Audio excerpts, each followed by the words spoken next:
ओडिशा के राज्यपाल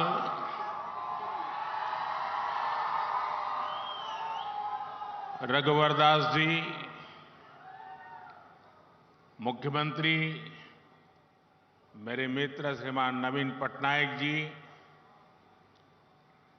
केंद्रीय मंत्रिमंडल के मेरे सहयोगी धर्मेंद्र प्रधान, अश्विनी वैष्णव, विश्वेश्वर तुडू, संसद के मेरे साथी नितेश गंगादेव जी, आईआईएम संबलपुर के निदेशक प्रोफेसर महादेव जायसवाल, अन्य महानुभाव, देवी और सज्जनों, आज ओडिशा की विकास यात्रा के लिए बहुत ही अहम दिन है। मैं ओडिशा के लोगों को करीब 70,000 करोड़ रुपए के इन विकास प्रोजेक्ट्स के लिए बहुत बहुत बधाई देता हूं। इसमें शिक्षा, रेल, रोड, बिजली, पेट्रोलियम से जुड़ी अनेक परियोजनाएं शामिल हैं। इन परियोजनाओं का लाभ ओडिशा के गरीब, मजदूर, कर्मचारी, दुकानदार, व्यापारी, किसान यानी समाज के सब वर्गों को इसका लाभ होगा। ये परियोजनाएं ओडिशा में सुविधाओं के साथ साथ यहां के नौजवानों के लिए रोजगार के हजारों नए अवसर भी लाने वाली है। साथियों, आज देश ने अपने एक महान सपूत पूर्व उप प्रधानमंत्री लाल कृष्ण आडवाणी जी को भारत रत्न देने का भी निर्णय लिया है।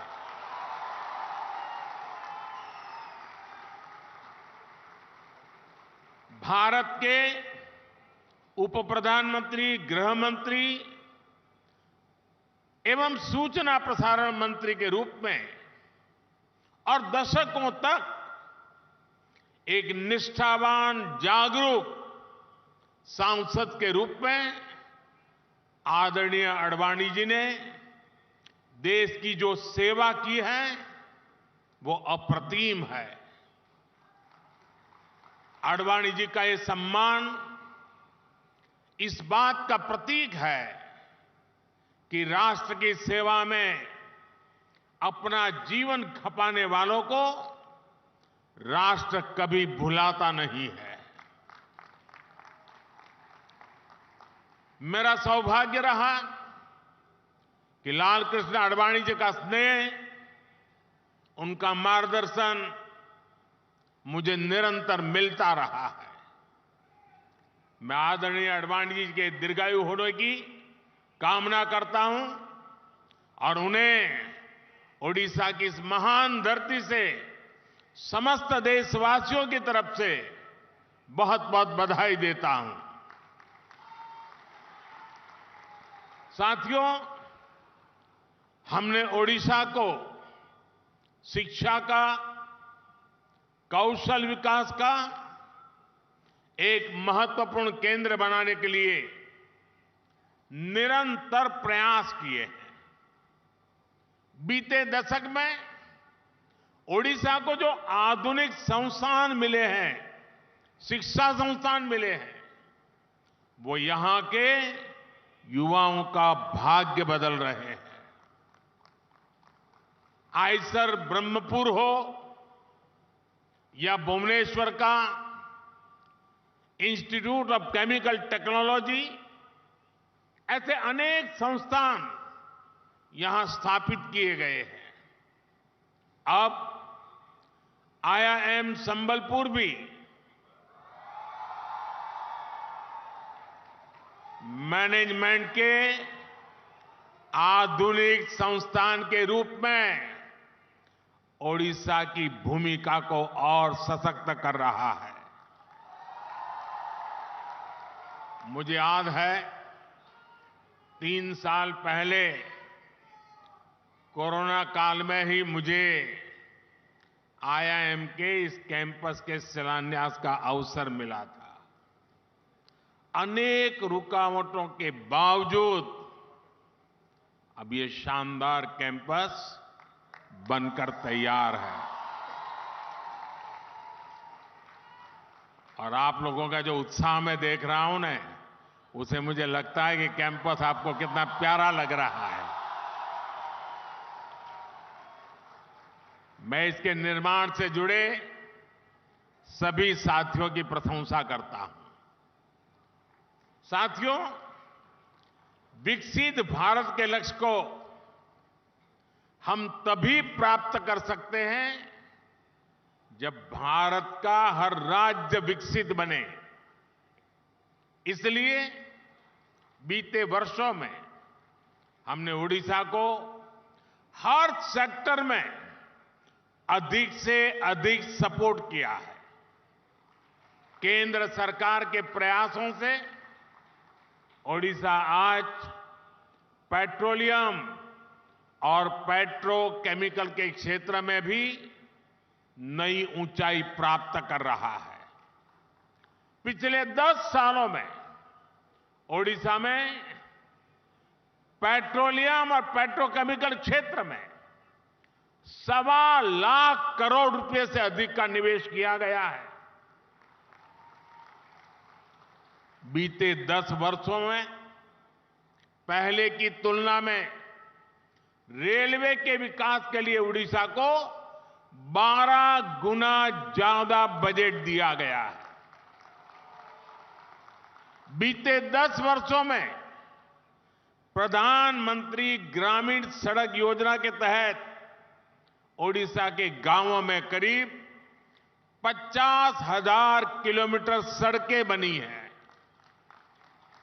राज्य में 4,000 किलोमीटर से अधिक नए नेशनल हाईवे का निर्माण भी हुआ है। आज भी यहां नेशनल हाईवे, उससे जुड़ी 3 बड़ी परियोजनाओं का लोकार्पण किया गया है।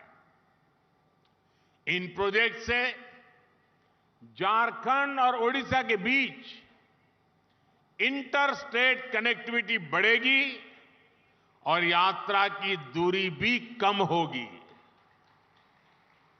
ये क्षेत्र खनन, बिजली और इस्पात उद्योग की संभावनाओं के लिए जाना जाता है।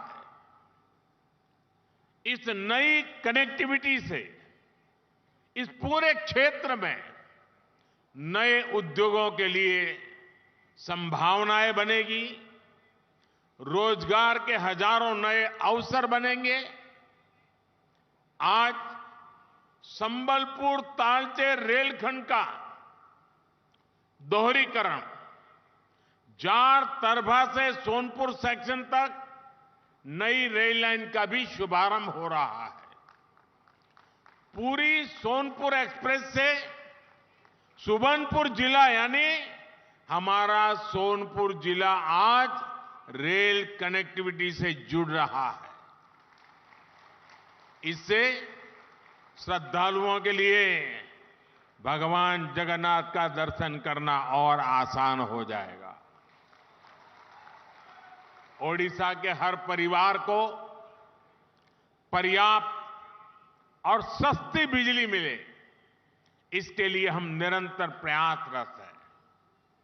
आज जिन सुपर क्रिटिकल और ultra super critical thermal plants का उद्घाटन यहां हुआ है, उनका लक्ष्य भी यही है। भाई और बहनों, बीते 10 वर्षों में केंद्र सरकार ने जो नीतियां बनाई है, उनका ओडिशा को बहुत अधिक फायदा हुआ है। हमने खनन के क्षेत्र में जो नए रिफॉर्म किए हैं, ओडिशा उसका बहुत बड़ा लाभार्थी रहा है। खनन नीति में बदलाव के बाद ओडिशा की आय में 10 गुना की वृद्धि हुई है। पहले खनिज उत्पादन का लाभ उन क्षेत्रों और राज्यों को उतना ही मिल पाता था जहां से खनन होता है। हमने इस नीति को भी बदला। केंद्र की भाजपा सरकार ने डिस्ट्रिक्ट मिनरल फाउंडेशन का गठन किया। इसे खनिज से हुई आय का एक हिस्सा उसी क्षेत्र में विकास के लिए लगाना सुनिश्चित हुआ। इससे भी ओडिशा को अब तक करीब 25,000 करोड़ रुपए से अधिक मिल चुके हैं। ये पैसा जिस क्षेत्र में खनन हो रहा है वहां के लोगों के कल्याण के काम आ रहा है। मैं ओडिशा की जनता को आश्वस्त करता हूं कि केंद्र सरकार इसी समर्पित भाव से ओडिशा के विकास के लिए काम करती रहेगी।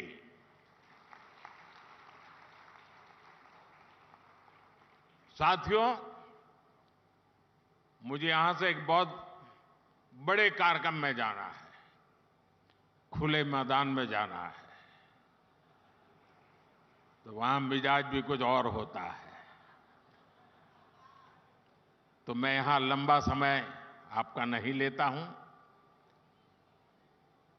लेकिन वहां मैं जरा अधिक समय लेकर के काफी बातें करूंगा।